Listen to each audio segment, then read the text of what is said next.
तो खुल गए नए सिरे से हिसाब सारे।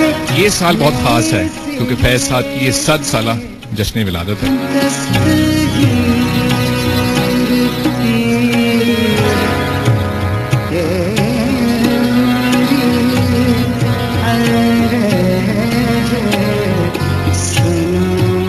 प्यार का जश्न नई तरह मनाना होगा, गम किसी दिल में सही गम को मिटाना होगा।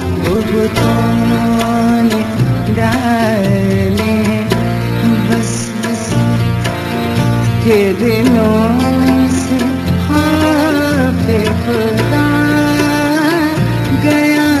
फैज साहब ने मोहब्बत के लिए, अमन के लिए, उजाले के लिए, दोस्ती के लिए जिंदगी भर जद्दोजहद की।